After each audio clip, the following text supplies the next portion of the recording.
Conversar com o Eliseu Caetano, ainda nesse cenário internacional, porque, de acordo com a agência de notícias AFP, países da União Europeia teriam dado sinal verde para o acordo comercial, com o Mercosul. O Eliseu Caetano, então, está de volta ao vivo e traz para a gente os detalhes. Conta, Eliseu.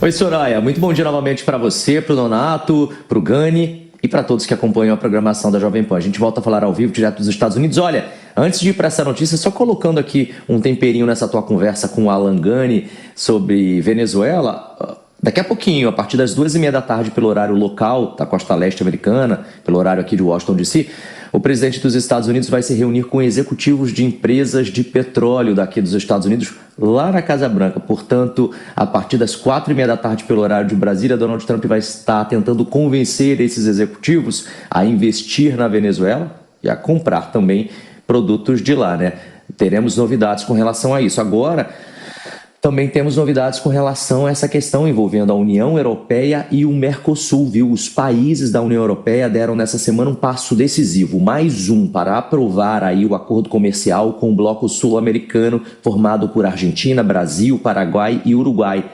Isso estava ali parado há muitos anos, Esse acordo foi, voltou, foi visto, revisto, alterado muitíssimas vezes.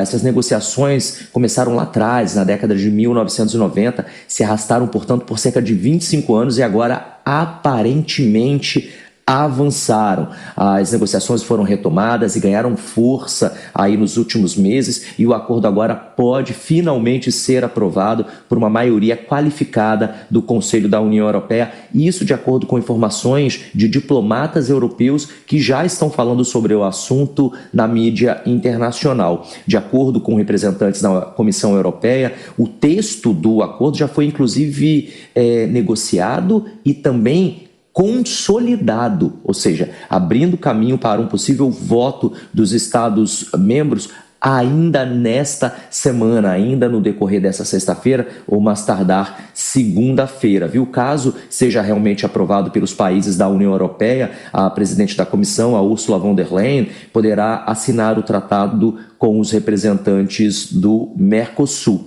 Esse acordo ele prevê aí a criação de uma zona de livre comércio que deve incluir mais de 700 milhões de consumidores e eliminaria gradualmente tarifas sobre uma ampla gama de bens e de serviços nas duas regiões. O Gani vai continuar aqui para a gente entender um pouco mais sobre esse cenário, mas o Eliseu tem mais uma questão para trazer para a gente, porque mais cedo, Eliseu, o presidente francês Emmanuel Macron afirmou que a França votará contra o acordo. Esse voto de Macron mudaria alguma coisa?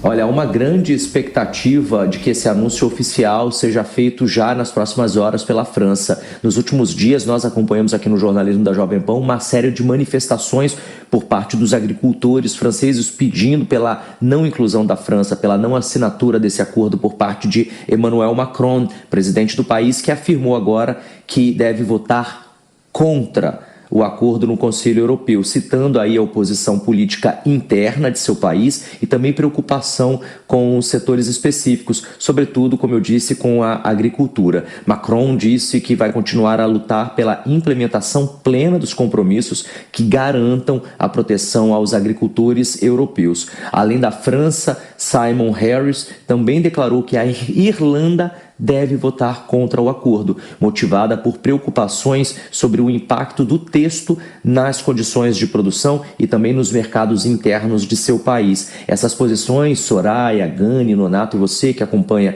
a programação da Jovem Pan, refletem aí parte da resistência da União Europeia ao acordo, principalmente em países com setores agrícolas fortes e muitas preocupações sobre possíveis entradas dos produtos sul-americanos com tarifas reduzidas na região.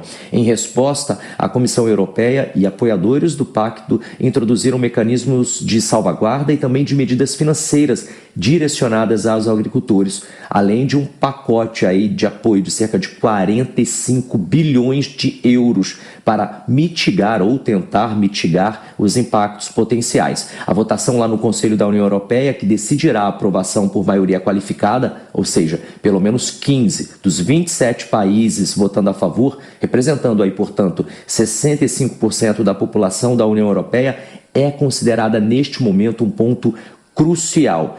Diplomatas europeus estão destacando nesse momento na mídia internacional que, apesar da oposição de alguns estados, Soraya, o acordo tem muita chance de ser aprovado, pois países como Alemanha, Espanha e Itália já sinalizaram apoio ou disposição para votar a favor. Eu volto com vocês no estúdio. Obrigada, Eliseu, pelas suas informações. Vamos continuar falando disso, né, Gani? Bom, a gente viu, inclusive, no começo dessa semana, a gente falou, né, da sinalização positiva de outros países, como a Itália, por exemplo, né? E agora essa resistência de Macron. Tem um peso econômico forte a ponto de barrar de vez que esse acordo seja assinado? Olha, com o voto contrário da França, mas a Itália votando a favor, Soraya, não, porque daí atinge o número de 65% da população e o acordo avança. Agora, de qualquer maneira, o Macron ele traz um argumento que não é válido. Ele diz o seguinte, a carne, o frango, café vai entrar muito mais barato no mercado europeu e vai prejudicar o agricultor francês. Só que é um problema neste raciocínio, porque você está beneficiando meia dúzia de agricultores e prejudicando toda uma população, né? Toda a população da França. Então, na verdade, quando entra o produto mais barato, é bom para o consumidor francês. Tudo bem que o agricultor vai ser prejudicado, mas o que pesa mais? O que pesa mais é a maioria da população, né? Milhões de habitantes na França. Então, este é o primeiro ponto. E eu acho que a Alemanha traz um argumento que é fundamental, que este acordo entre Mercosul e União Europeia é uma forma de contornar as tarifas protecionistas de Donald Trump e também conseguir lidar com essa concorrência hoje da China, tanto com os países do Mercosul e também com os países da União Europeia. A gente torce para que este acordo avance, porque acordo internacional, livre comércio, globalização, reduz pobreza. A gente segue também aqui com os nossos analistas de hoje, Roberto Mota e a Jess Peixoto. Vou começar por você essa rodada, Jess. À medida em que a gente tem ainda a dependência de aprovação dos parlamentos dos países para a concretização do acordo. Mas, depois de tanto tempo e tanta discussão nesse vai e volta, parece que finalmente a gente está se encaminhando para uma assinatura. Isso que o Gani trouxe aqui no final é muito importante, né, Jess? Ou seja, é um momento em que a expansão de mercados acaba beneficiando todo mundo, né? Não, beneficia em muito.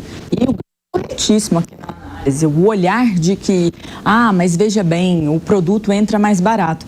Pois, como que nós iremos reclamar que um produto chega mais barato em um determinado país que tem um custo de vida elevado, que tem uma alimentação muito cara em relação a várias áreas. Então, o produtor rural francês, italiano, ele já é muito subsidiado, ele já tem uma habilidade de auxílio do Estado muito alta. Dar ainda mais este olhar para ele, em detrimento do produto entrar mais barato para a população europeia no geral, não seria apropriado até em relações de equidade e direitos dos demais em relação àquilo. E vale mencionar, tudo vai girar em torno da decisão da Itália, que já tem demonstrado uma mudança ali para uma perspectiva mais de apoio em relação à assinatura deste acordo, que já passa de 2 décadas de possibilidade de colocar uma comida mais barata na mesa do europeu. A realidade é a mesma que era no governo de Jair Messias Bolsonaro. Por quê? Porque naquela época Macron fazia toda uma lógica de que era sobre a Amazônia, de que era sobre o meio ambiente, e não era. Era sobre protecionismo. E aqui ele está sendo claro e vocal em finalmente admitir que é sobre protecionismo. Já que ele não consegue competir com a potência do nosso agronegócio, com a potência de entrega, de eficiência e de qualidade do nosso agronegócio, eles preferem criar barreiras financeiras para que nós não cheguemos até lá também na lógica da mesa, na lógica de ter produtos com preço mais acessível dentro da Europa. E eu espero e até acredito que no final do dia isso não irá passar. O acordo passará na forma de aprovação e nosso produto, para a felicidade dos europeus, estará na mesa deles. Mota, você também avalia que é uma tendência de um gesto mais simbólico por parte de Macron dentro do bloco? É um gesto político. O Macron está respondendo a pressões políticas internas.